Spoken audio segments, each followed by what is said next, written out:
Olá, turma, sou a Cláudia, professora de língua portuguesa e literatura, e nessa aula eu vou falar um pouquinho sobre literatura. O nosso assunto é o pré-modernismo. Acredito que vocês vão gostar muito desse assunto, porque ele vai dar uma boa bagagem de conhecimento para vocês e principalmente vai prepará-los para uma boa prova do Enem e contribuir para a redação, porque fala-se muito sobre temas sociais. Inicialmente, vou fazer um resumo do que foi o pré-modernismo e o que ele representou para a transformação da literatura e da sociedade. Então, pessoal, vamos fazer uma viagem de volta para o passado, lá para o início do século XX, para a gente saber o que ocorreu naquela época, entender o que foi o movimento pré-modernista, como surgiu, qual era a proposta e assim compreender um pouco mais sobre a nossa história. Para facilitar, pessoal, eu preparei esse slide para vocês de uma forma mais resumida e simplificada. O pré-modernismo foi um período de intensa movimentação literária que marcou a transição entre o simbolismo e o modernismo.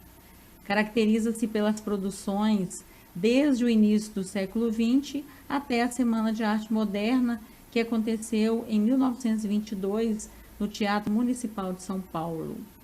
De acordo com alguns estudiosos, esse período não pode ser considerado uma escola literária, porque nessa ocasião apresentavam-se inúmeras produções artísticas literárias distintas, por ser um período de transição entre um movimento literário e outro. Pessoal, havia ainda muitas características do simbolismo, do realismo e do parnasianismo nas obras pré-modernistas. Os artistas ainda estavam carregando alguns traços desses outros movimentos nas obras. E por isso, ele só passou a ser considerado uma escola literária de fato depois da Semana de Arte Moderna, porque aí surge o modernismo. Então, só para a gente finalizar, é bom lembrar que esse movimento ele surge por causa da necessidade de romper com tudo aquilo que havia no passado e propor algo novo, além de buscar mostrar a realidade brasileira, porque os movimentos literários, como o romantismo, por exemplo, buscava exaltar e mostrar a beleza do Brasil. No parnasianismo, a preocupação era mostrar a beleza, as rimas e a elegância da poesia, ou seja, era a arte pela arte. E no simbolismo, a intenção era a valorização do inconsciente, além de um distanciamento das questões sociais. Os temas também eram mais melancólicos, né? Buscavam-se fantasia, mistério, o cosmo transcendental, a morte. Então, o pré-modernismo ele queria romper com tudo isso e mostrar mais a realidade do povo brasileiro. Nas aulas de história, vocês já devem ter ouvido falar sobre as grandes mudanças ocorridas no início do século XX. Então, nesse período, ocorriam grandes transformações econômicas, políticas e social, e havia também o avanço tecnológico e científico. Nesse período, as pessoas passavam a ter mais consciência dos seus direitos e da igualdade social. Tendo em vista esse cenário, houve a necessidade também de transformar a literatura em algo que fosse mais próximo do interesse e da realidade das pessoas da época. Vamos ver agora algumas características do pré-modernismo. Primeiro foi a ruptura com o passado e com a linguagem parnasiana. Como já falei para vocês, eles queriam mostrar mais a realidade brasileira, além de usar uma linguagem mais simples e mais coloquial, para assim poder se aproximar mais da linguagem das pessoas mais simples, o que é diferente do parnasianismo, que buscava uma linguagem mais rebuscada, mais elegante. Há também uma preocupação maior de expor a realidade brasileira, para mostrar as dificuldades enfrentadas pelo povo. Por isso, que uma outra característica é a denúncia social.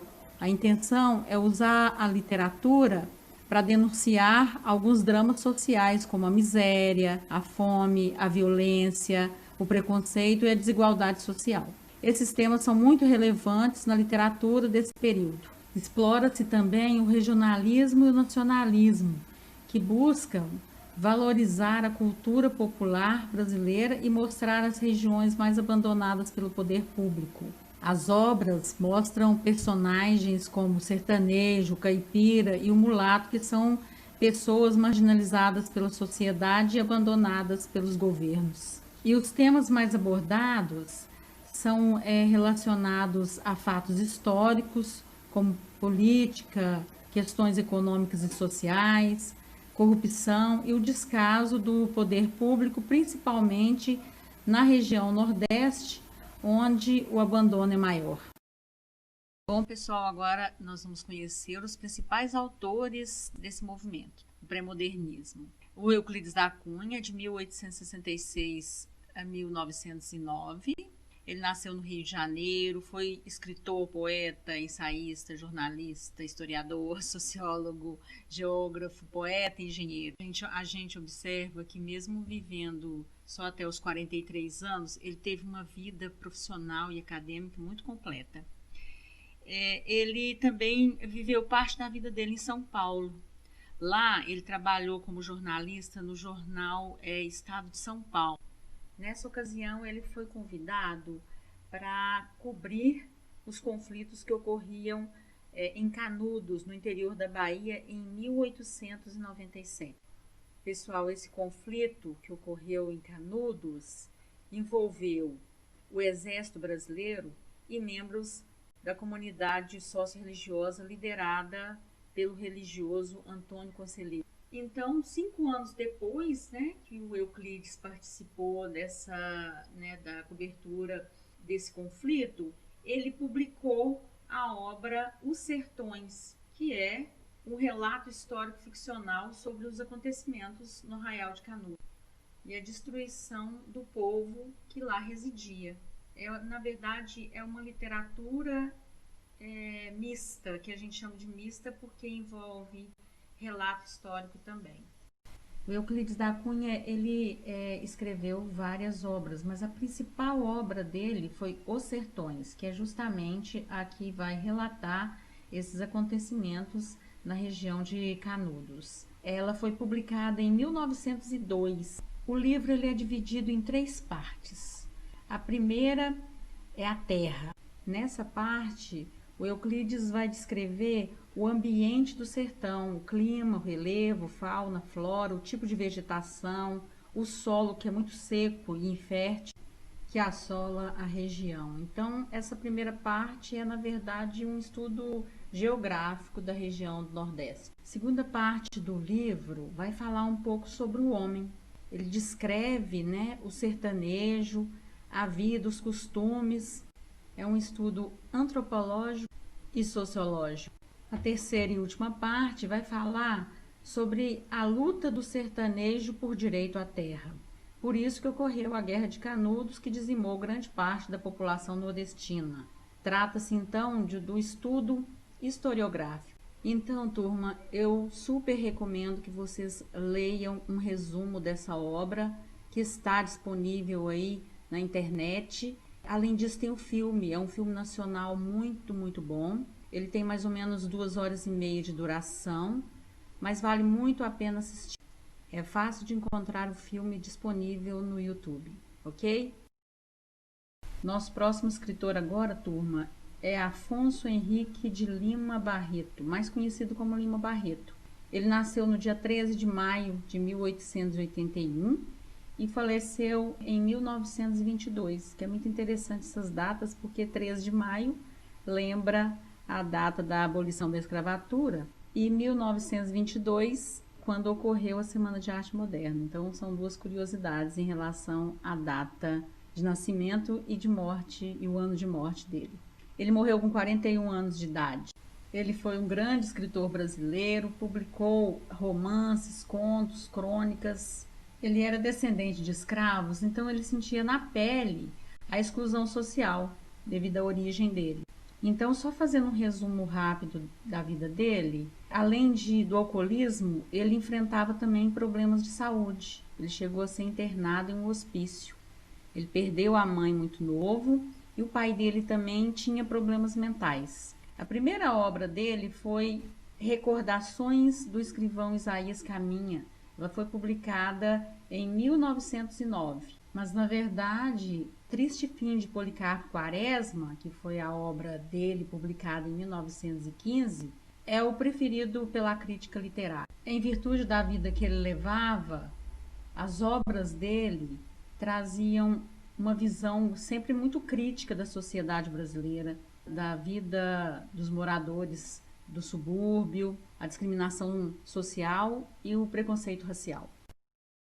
Vou fazer para vocês um resumo rápido sobre Triste Fim de Policarpo Quaresma. Nessa obra, o Lima Barreto mostra um personagem muito patriota. Ele defendia os valores culturais do Brasil e propunha ao ministro o reconhecimento da língua tupi como a língua nacional. Para ele, os índios eram os verdadeiros brasileiros. E por causa desse evento, Quaresma fica internado em um sanatório por algum tempo. Depois que ele sai, ele vai morar com a sua irmã em um sítio. Ele acreditava que a reforma agrária traria riqueza para o Brasil, mas a vida dele no sítio não dá certo, ele acaba perdendo tudo, então ele volta para o Rio de Janeiro, se envolve com questões políticas e passa a apoiar o governo do Marechal Floriano Peixoto. Nesse período, ele se inscreve como soldado voluntário, apoiando o governo na revolta das Armadas. Depois que essa revolta é contida, com vitória para o governo, ele é designado como carcereiro dos prisioneiros políticos capturados e na prisão, o Quaresma observa que os prisioneiros eram condenados ao fuzilamento sem um julgamento justo. Para ele, deveria haver um julgamento antes para depois condená-los à morte. No entanto, o Marechal não fazia o julgamento, ele já os condenava à morte por fuzilamento. Então ele ficou muito incomodado com aquela situação e resolveu escrever uma carta para o Marechal denunciando esse acontecimento e mostrando seu descontentamento. Porém, o Marechal viu ele como um traidor e também o condena ao fuzilamento. No final do livro, ele fala um pouco sobre a sua desilusão em relação ao governo e ao Brasil e tudo aquilo que ele almejava e não conseguiu alcançar. Nessa obra, o Lima Barreto faz uma crítica ao governo do país e às injustiças sociais que ocorrem. Eu recomendo que vocês, numa oportunidade, possam fazer a leitura dessa obra, ou pelo menos o resumo, né? Na internet tem alguns resumos disponíveis que vocês podem ler. E tem também o filme que se chama Policarpo Quaresma. Ele está disponível no YouTube, é um filme nacional e vale a pena assistir. Vamos falar agora um pouco sobre Monteiro Lobato, que também é um autor pré-modernista. Ele nasceu em São Paulo em 1822 e faleceu em 1948, aos 66 anos. E só a título de curiosidade, a biblioteca da nossa escola faz uma homenagem a ele, né? O nome da biblioteca é Monteiro Lobato. Ele foi um escritor de obras infantil, infanto-juvenil e obras para adulto também. O Sítio do Pica-Pau Amarelo foi uma de suas grandes obras. Mas agora, falando sobre o pré-modernismo, nós vamos fazer um destaque à sua obra Urupês, que é uma coletânea de contos, crônicas, considerada sua obra-prima e publicada em 1918.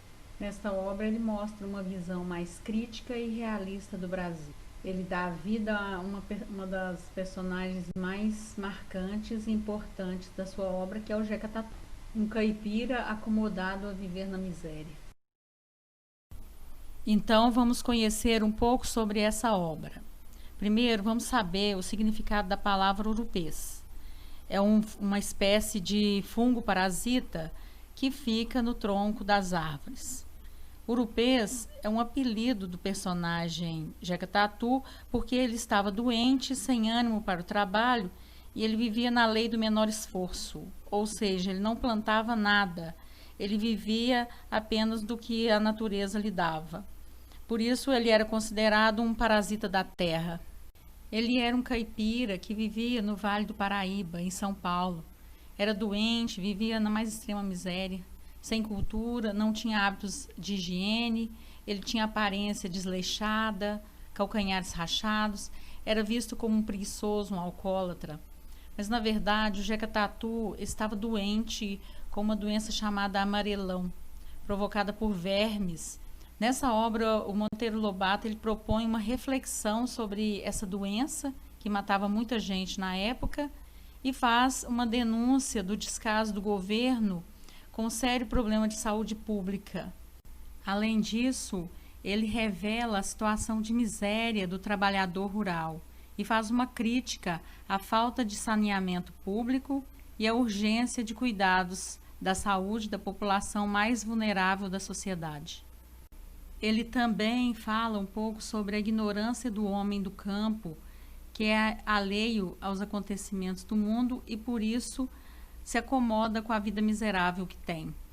A história do Jeca Tatu foi retratada no filme Jeca Tatu, um filme muito antigo, vivido pelo ator Mazzaropi. Vocês podem pesquisar na internet, né, sobre a obra e sobre o filme também. Eles têm grande valor literário e vale a pena conhecer. Estamos chegando no final agora, pessoal. Vamos falar um pouco sobre o último escritor aqui, que é o poeta Augusto dos Anjos. Nós vamos conhecer um pouquinho da obra dele. Ele foi um escritor só de poesias. Seu único livro foi um livro chamado Eu. Ele nasceu na Paraíba, viveu entre os anos de 1884 a 1914. Foi um advogado, professor e poeta. Ele tem uma característica muito voltada para o simbolismo. Mas como ele é um poeta que inovou na forma de escrever poesia, começou a quebrar os padrões do parnasianismo, utilizando palavras consideradas não poéticas e até meio grosseiras, ele passou a ser visto como pré-modernista também. Então, pessoal, o livro Eu foi a única obra do Augusto dos Anjos. É um livro de poesia, publicado em 1912. As poesias dele traziam como temas o pessimismo, a angústia, a solidão, medo. Ele falava de temas religiosos, mas de uma forma mais ironizada, porque ele não era um religioso. E ele foi considerado um poeta histérico, desequilibrado, principalmente por causa do vocabulário que ele trazia nas poesias dele. Era um vocabulário com palavras antipoéticas, normalmente eram palavras voltadas para o científico, o lado científico, né? Falando sobre carnificina, sêmen, a decomposição do corpo depois da morte, além de citar em suas poesias alguns elementos químicos. E embora o Augusto dos Anjos tenha se formado como advogado, ele nunca exerceu essa profissão. A profissão que ele exerceu foi a profissão de professor de língua portuguesa e literatura. Ele também foi professor de geografia. Então, turma, eu separei aqui para vocês um poema dele que é bastante conhecido. O nome desse poema é Versos Íntimos e eu vou ler ele aqui para vocês. Vês, ninguém assistiu ao formidável enterro de tua última quimera. Somente a ingratidão, esta pantera, foi tua companheira inseparável. Acostuma-te à lama que te espera. O homem que nessa terra miserável mora entre feras, sente inevitável necessidade de também ser fera. Toma um fósforo, acende teu cigarro. O beijo, amigo, é a véspera do escarro. A mão que afaga é a mesma que apedreja. Se alguém causa ainda pena tua chaga, apedreja essa mão vil que te afaga. Escarra nessa boca que te... Nós então observamos que esse é um poema decassílabo, porque se a gente for fazer a escansão dele, nós vamos contar 10 sílabas poéticas em cada verso. E ele é um soneto porque tem 14 versos, divididos em 2 quartetos e 2 tercetos, além das rimas regulares ABBA, BAAB, CCD, EED. Fazendo uma interpretação dessa poesia, é observado que o poeta ele exprime um sentimento pessimista e uma certa decepção em relação aos relacionamentos interpessoais. Não há afeto entre as pessoas. Ele mostra que o que há é ingratidão. E ele coloca essa ingratidão como uma pantera. E aquele que te afaga hoje poderá te trair amanhã. Então é uma poesia com um tema bastante pessimista, né? Além disso, ele também vai fazer uma crítica ao parnasianismo ao fazer as escolhas das palavras consideradas mais grosseiras, como escarrar na...